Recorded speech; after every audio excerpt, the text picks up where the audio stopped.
but to make new ones and to give others the opportunity to do the same.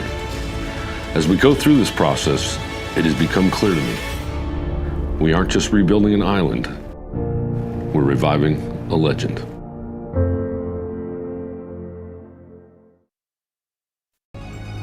Your number one team in the North. Only the sun covers the Bahamas better. And that concludes the Bahamas Tonight, the Northern Edition. I'm Jolanda Thompson-Everest. I'm Jay Philippe. Jolanda, you're doing an excellent job, by the way. An excellent job. Thank you, Jay. Thanks so much for tuning in. Here's a live look at the Bahamas Tonight coming your way next.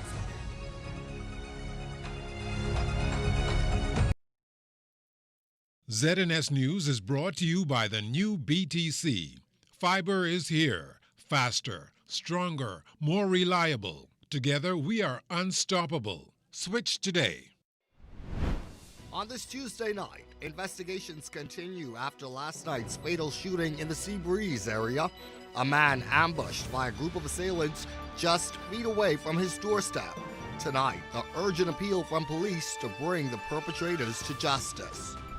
Mission Canada. As the country prepares to see increased airlift from Canadian markets this quarter, the tourism minister is back in that country selling the island destinations. How he's convincing Canucks it's better in the Bahamas. But first, the chief clerk with a civics lesson on the Constitution and what needs to happen first before there is a by-election.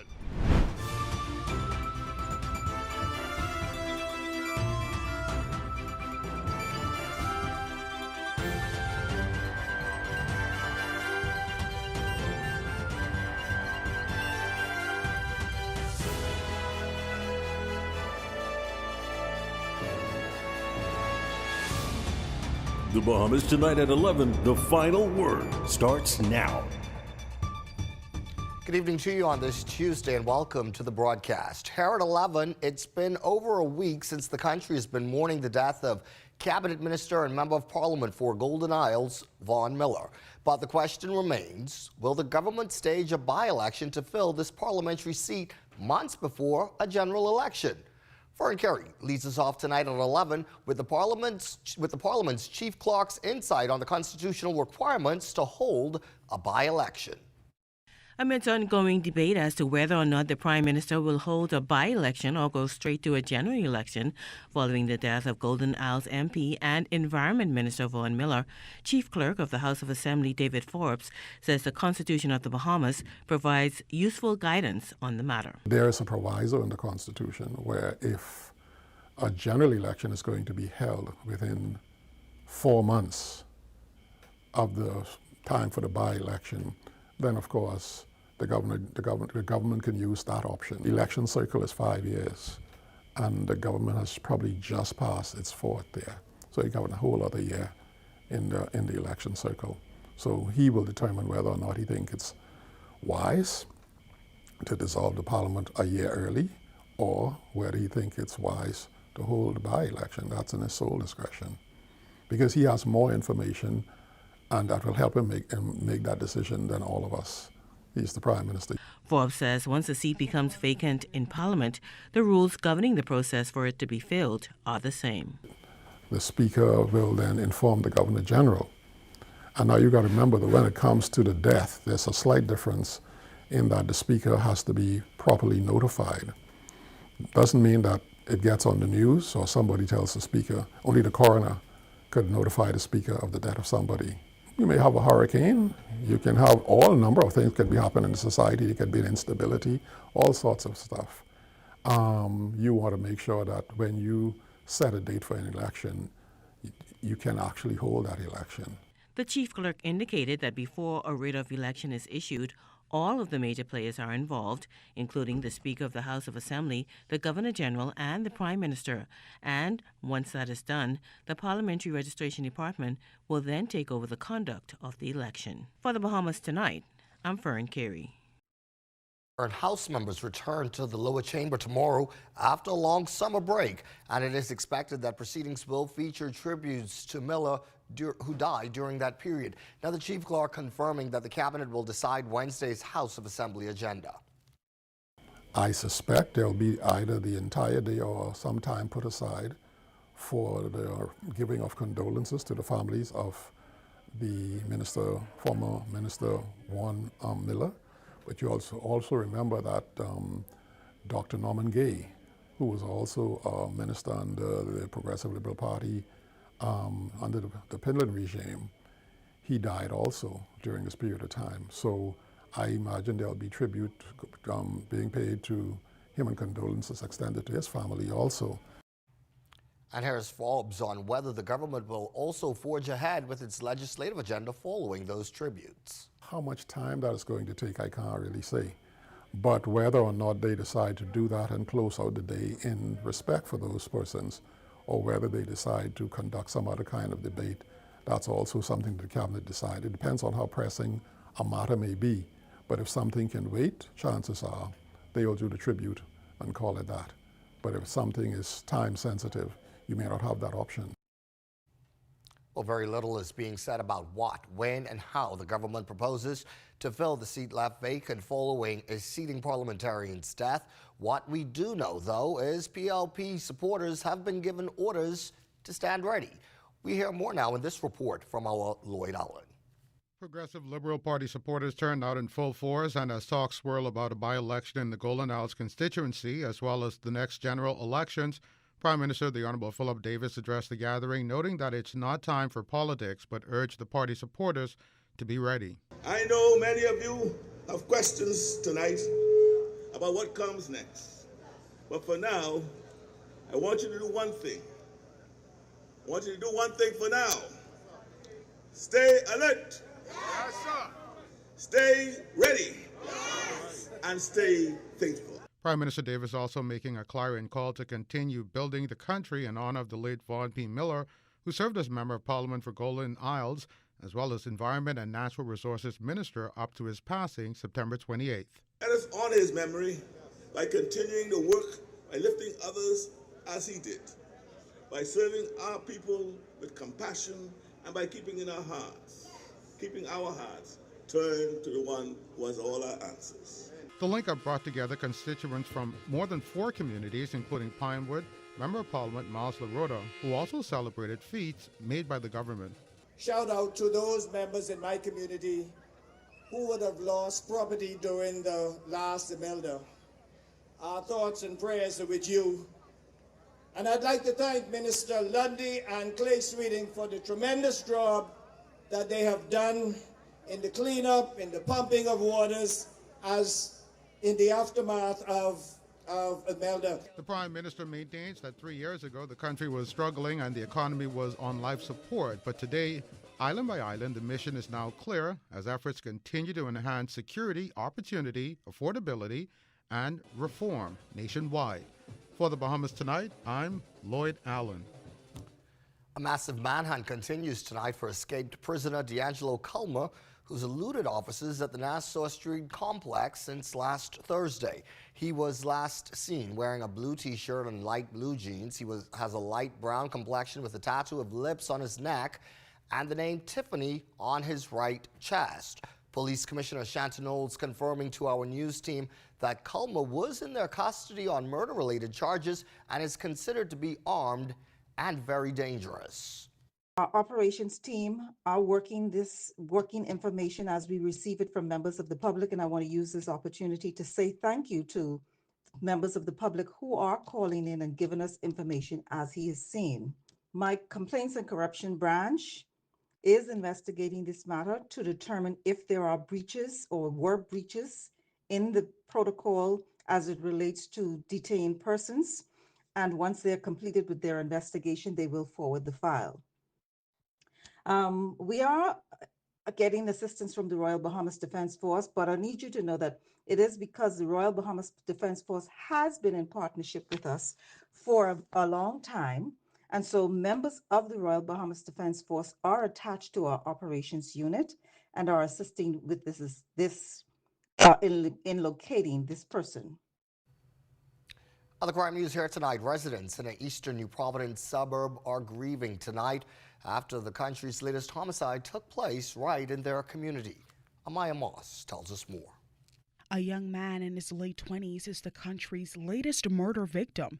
It happened just last evening, shortly after 8 p.m., outside his residence on Concha Road off Seabreeze Lane. He reportedly died just steps away from his apartment door. Police did not say who made the discovery, but the sounds of gunshots alerted neighbors to the horrific scene.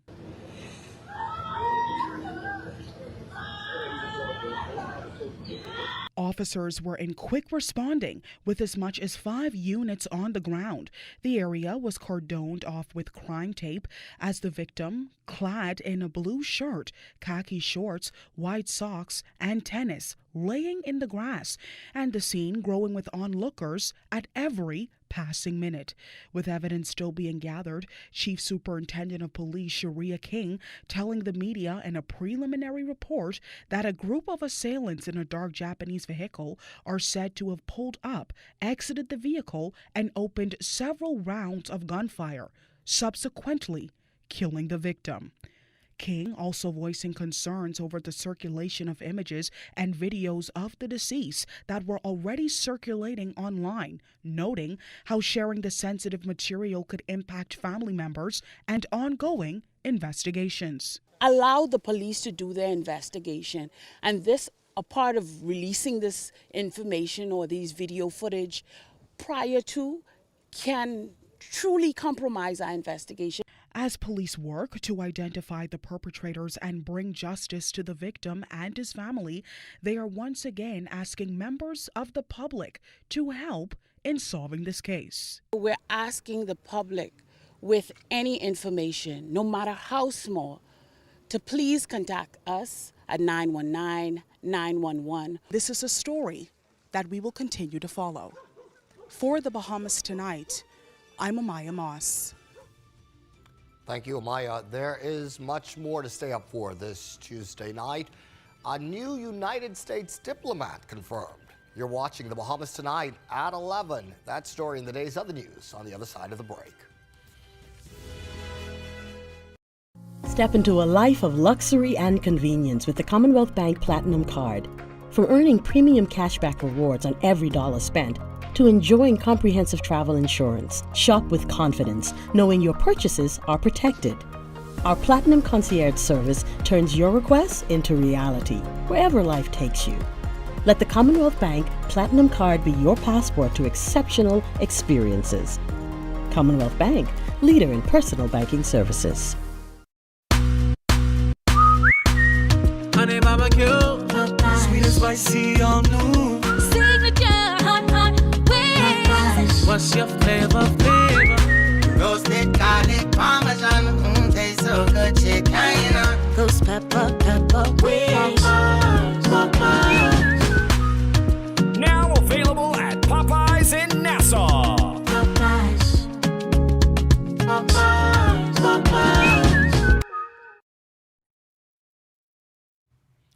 We continue here on this Tuesday, the Bahamas to welcome a new United States ambassador.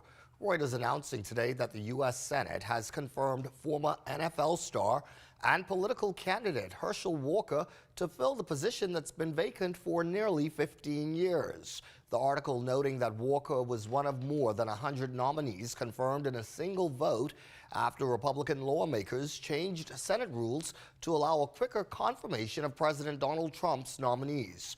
In his confirmation hearing last month, the 63-year-old diplomat assured that he will prioritize keeping American tourists and residents safe and secure, as well as work closely with the Bahamian government on all matters of mutual security.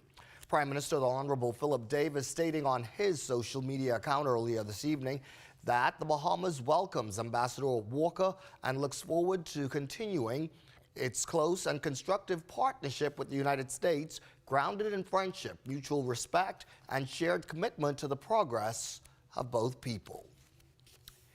It's round 2 of the Ministry of Tourism's global missions in Canada this week.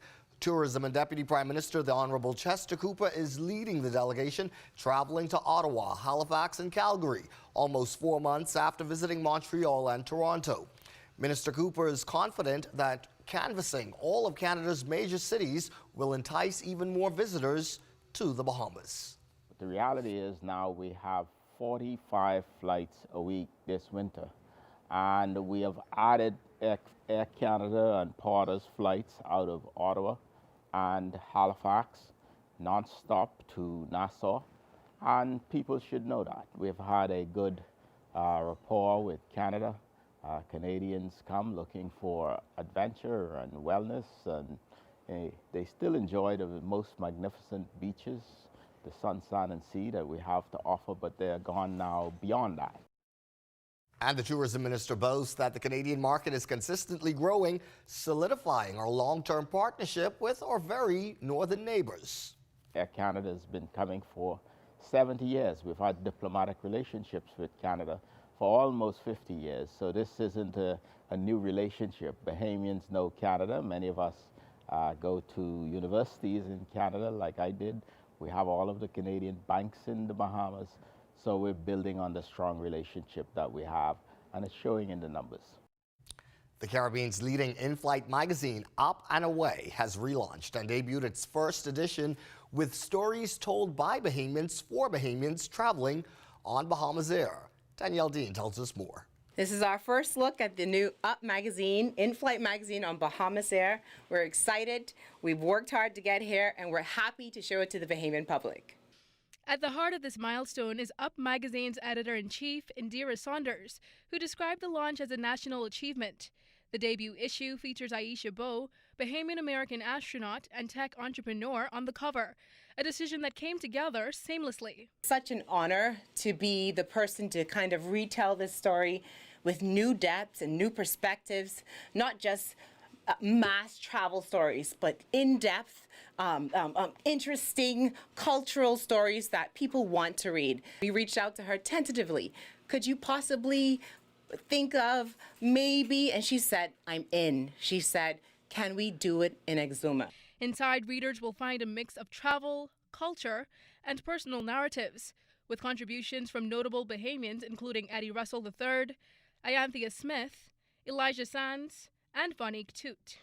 I got to dine at Paranza, which was awesome within itself. Like, I got a full experience, like speaking with waiters, speaking with the chef. I'm trying everything from appetizers to desserts, and really just like immersing myself in the experience and really just getting to pour my emotions, my experience on the page, and not being limited to 200 words. This edition, you'll find a story called Chasing Pink, a remote safari in Inagua. And as the name implies, it's all about highlighting an experience, a special Bahamian experience that you can really only get here, which is going into the outback of Inagua and experiencing our wonderful national bird. With its first issue now in the hands of travelers and Bahamians, Saunders says this is only the beginning. And hopefully someone will be able to look back and say, wow, they did this in the Bahamas back then, and you know, we're doing this now, and somebody else will be here one day and doing the same thing, and we'll all be a part of the archives. And it's just telling a story that lives on beyond us. Reporting for the Bahamas Tonight, Access Now, I'm Danielle Dean. All right, some familiar faces in that story. Well, there's no need for undue alarm. A flyer urging blood donations during the passage of Tropical Storm Imelda does not mean the Princess Margaret Hospital's blood bank is empty. But as Public Hospitals Authority Managing Director Dr. Albernette Roll explains, it's simply to ensure the blood bank remains stocked.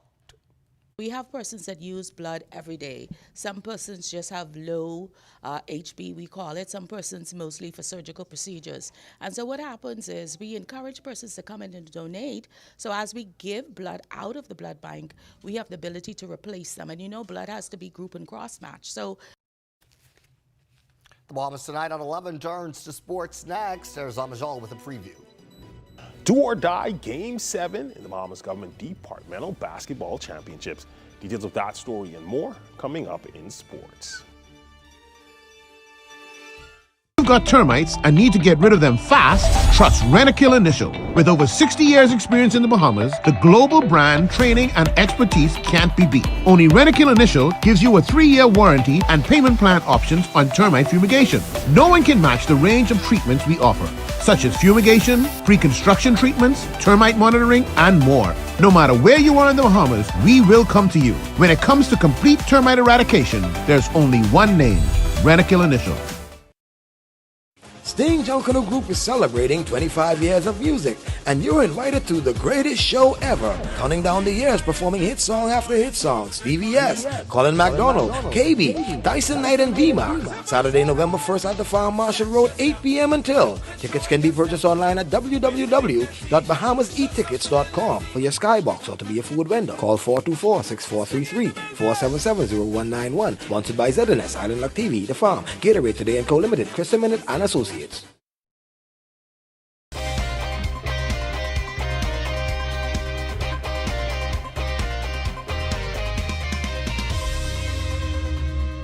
Welcome to your Tuesday evening sports check, everyone. I'm Amajal Knowles, topping sports. Do or die Game 7 last night in the Bahamas Government Departmental Basketball Championships. The Nassau Flight Services Ballers, the Police Crime Stoppers. No long talking. Let's get straight to the highlights.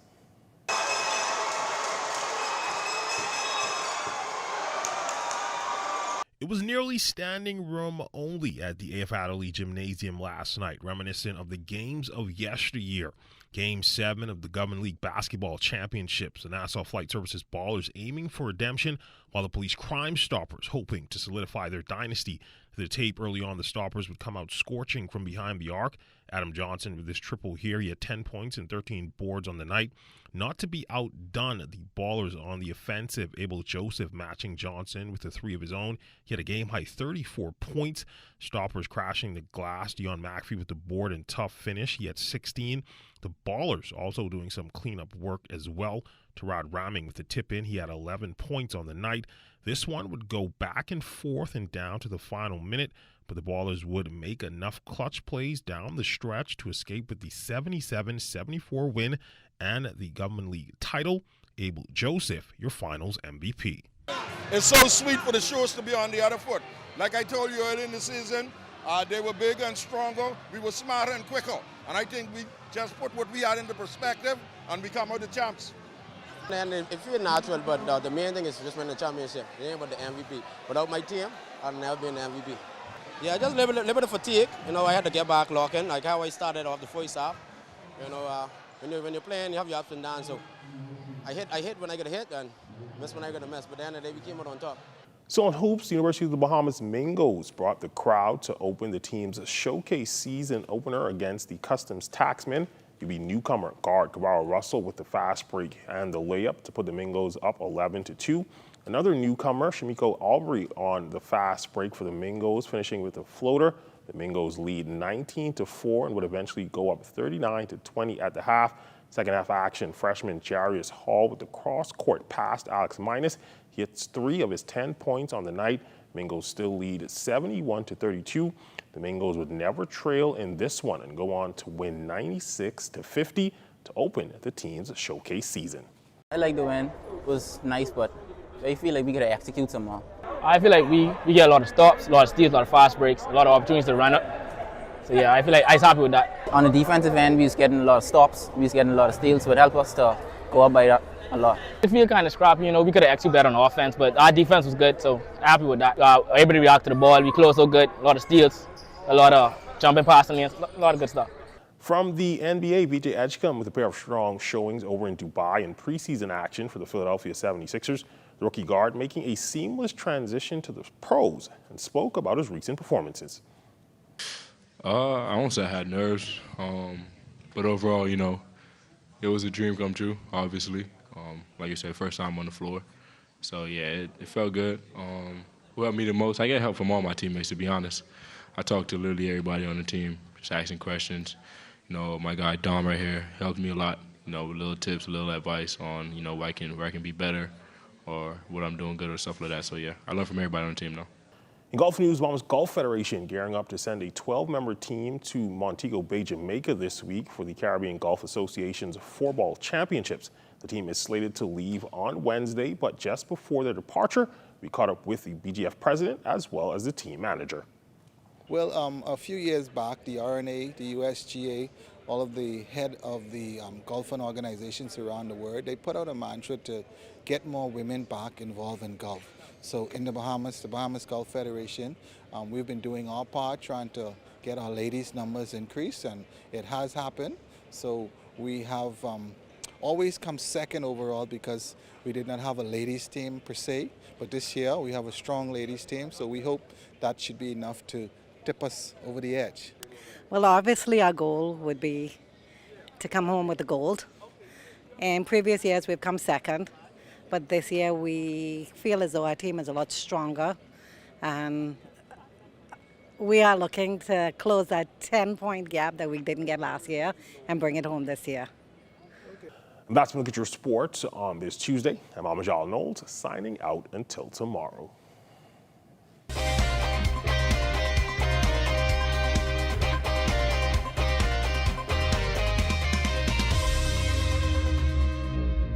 Things may be tough, but Wendy's got you covered. Grab a day single or chicken sandwich with a junior fries and 16-ounce beverage for just $6.95. Why choose less from the other guys when you can get more? At Wendy's, we're providing bigger bites and better deals. So purchase your Tings Tough Value Meal today. Now available at all locations excluding the airport and food truck.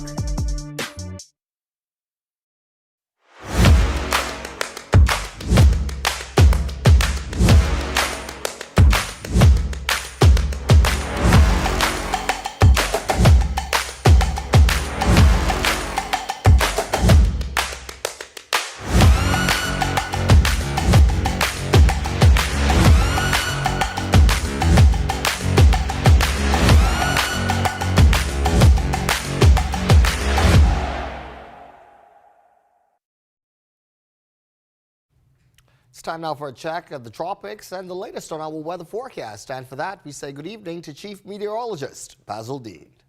Good evening, Caldwell. We'll get you started in the tropics as usual, and we now have Tropical Storm Jerry out there, and Jerry is just over 1,000 miles to the east-southeast of the northern Leeward Islands, is racing towards the west at some 23 miles per hour, maximum sustained winds at 50 miles per hour, but further intensification is expected, and Jerry will become a hurricane within the next couple of days. The good news for all of us is that Jerry will make that turn towards the north long before it reaches the Bahamas, and that will keep it well to the east of us. But there's another little area we are looking at, and that's just to the north of the Bahamas. Give it a moderate chance of development. Again, the good news is it's going to move towards the north and away from the Bahamas.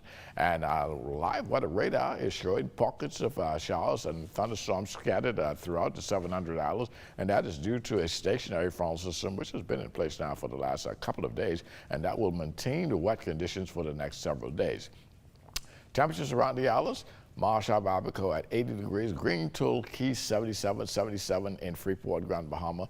The Berry Islands 82 degrees in Allenstown, Bimini, 82 degrees there as well, 82 again in Harbor Island. Rock Sound, Eleuthera, showers there, 78 degrees, 78 in Allenstown, Cat Island. Black Point, Exuma 77, 77 also in Kemps Bay, St. Andrews, and Fresh Creek in Central Andrews. Georgetown, Exuma 79, Key and San Salvador, they're reporting 78 degrees, pick up some more 78s in Crooked Island and Clarence Sound, Long Island, also Ragged Island. Acklands 81 degrees, Betsy Bay 81, Matthew Tananagua 80 degrees, and the Turks and Caicos Islands at 84 degrees. Your forecast tonight, we're looking at mostly cloudy and warm, a thunderstorm in spots this evening, followed by a couple of showers later on tonight with your low temperature falling off to 78 degrees. And then tomorrow, it's going to be a mixed bag of clouds and sunshine with a couple of showers developing in the afternoon, but even a thunderstorm here and there as well. High temperature tomorrow, 88 degrees, and your extended weather forecast looking like that wet pattern will remain in place right through Saturday. Sunday, we get a little break, not much of a break, but by Monday, we will see those gray skies once again with scattered showers and thunderstorm returning to the forecast. But the good news about that, too, is that those heavy cloud cover and precipitation will keep the daytime temperatures well below the 90-degree mark. Cover. Basil, thank you. That is the Bahamas Tonight on 11 for this Tuesday. I'm Corvell Pyfrom, and for all of us, take care, be well, and remember, we'll be looking to see you all right back here tomorrow evening. Good night.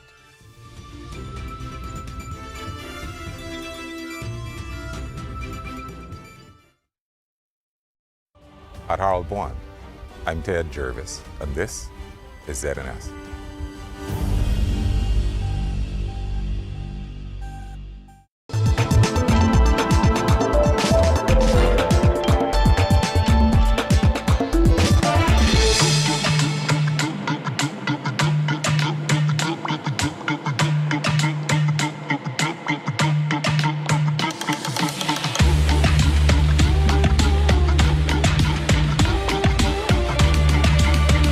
say I've ever been more excited. Caribbean culture is thriving all around us, and there are several events bringing even more life to this region as we speak. Hello everyone, I'm Tamara Williams, and welcome to Caribbean Passport TV.